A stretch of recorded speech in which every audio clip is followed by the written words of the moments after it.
Driver welfare association के banner तले चालकों के हितों से जुड़ी हुई विभिन्न मांगों के प्रति सरकार और परिवहन विभाग का ध्यान केंद्रित कराने के उद्देश्य से संगठन की जिला इकाई के अध्यक्ष की अगुवाई में एक मांग पत्र प्रशासन को सौंपा गया, जिसमें प्रमुख रूप से राष्ट्रीय चालक आयोग के गठन, 1 सितंबर राष्ट्रीय चालक दिवस घोषित कर कैलेंडर में प्रकाशित करने, निगमों सरकारी संस्थानों में संविदा आउटसोर्स के माध्यम से सेवाएं दे रहे चालकों को नियमितीकरण, उचित वेतनमान, पेंशन योजना का लाभ देने के साथ दुर्घटना पर परिवार को आर्थिक सहायता की मांग उठाई गई।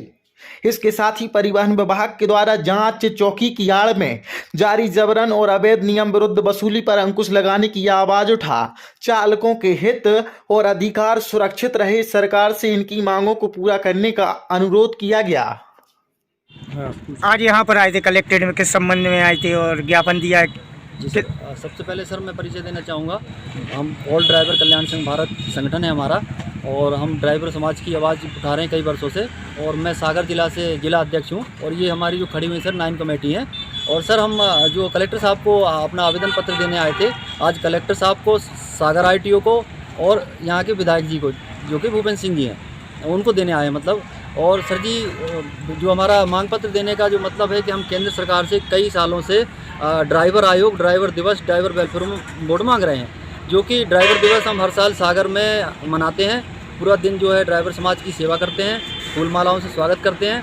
और ये जो हमारी मांग पत्र है सर, इसमें ड्राइवर आयोग की सबसे पहले मुख्य मांग है, क्योंकि आज जो भारत के अंदर ड्राइवर समाज के साथ जो मारपीट हो रही है, जो उनके साथ भ्रष्टाचार हो रहा है, जो गलत व्यवहार हो रहा है, तो उसके लिए हम सरकार से ड्राइवर आयोग मांग रहे हैं। और दूसरा पॉइंट सर ये है कि जो सागर मध्य प्रदेश की जो सीमाएं हैं, यहाँ पर भ्रष्टाचार जो है बहुत ज़्यादा है। हमारे माननीय यादव जी ने जो अभी चेक पोस्ट बंद किए हैं और उनकी जगह पे चेक पॉइंट बनाए हुए हैं। तो चेक पॉइंट सर बनाए हुए हैं कि आप गाड़ियों को रोकिए, पेपर चेक कीजिए ऑनलाइन, और कोई गलत पाया जाता है तो चालान कीजिए। लेकिन सर अभी भी इस समय भी, जब मैं आज सागर में खड़ा हूँ कलेक्टर साहब के ऑफिस के सामने, 2 तारीख है, अभी भी मालथौन चेक पोस्ट पर जाके देखिए, सागर बाईपास पर जाके देखिए, धड़ल्ले से अवैध वसूली हो रही है। और अगर अवैध वसूली जो ड्राइवर भाई नहीं देते हैं, उनको मारा पीटा जाता है और उसके बाद उनकी फ़ोटो खींच के चालान कर दिया जाता है।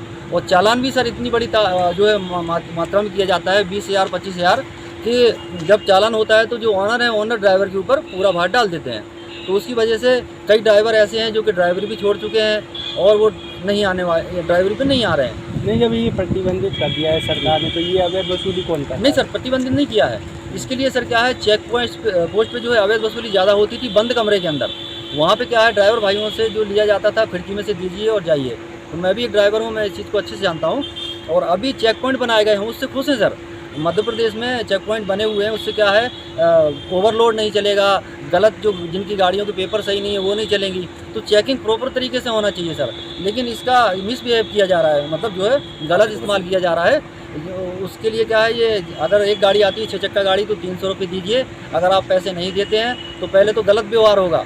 और अभी भी परसों की बात है कि परसों भी ड्राइवर समाज के साथ वहाँ पे जो है गाली गलौज, अभद्रता की गई है।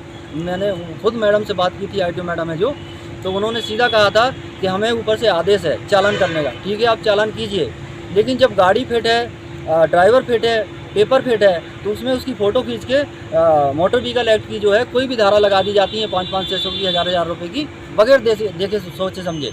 जो कि सही मायने में ये है कि जो MPI गाड़ी पास करता है, जब गाड़ी मॉडिफाई होती है तो उसमें प्रॉपर तरीके से चेकिंग नहीं करते हैं। ये कमरे के अंदर बैठ के AC कमरे में और दलालों के द्वारा गाड़ी चेक पास कराई जाती हैं। और गाड़ी में क्या क्या कमी है, वो जब यहाँ से गाड़ी रोड पर चलती है तो दूसरे स्टेट के जो ITO प्रशासन है वो उसको मुद्दा बनाकर अवैध वसूली करते हैं।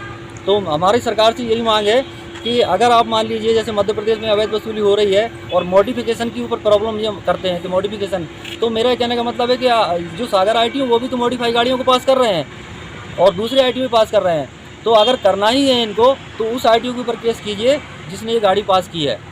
तो आज जो ज्ञापन सौंपा, इस पर क्या जी, इसमें सर आश्वासन हमारे कलेक्टर महोदय जी हैं, नाम तो मैं नहीं जानता हूं, लेकिन बहुत अच्छा व्यवहार था सर का, बहुत अच्छे, उन्होंने सम्मान के तहत हमें खड़े होकर हमने जो भी फूल दिया, गुलदस्ता दिया, हमारी शांति से उन्होंने बात सुनी है। और यही कलेक्टर साहब ने बोला है कि जो हमसे बन पड़ेगा हम आप ड्राइवर समाज के लिए करेंगे ज़रूर।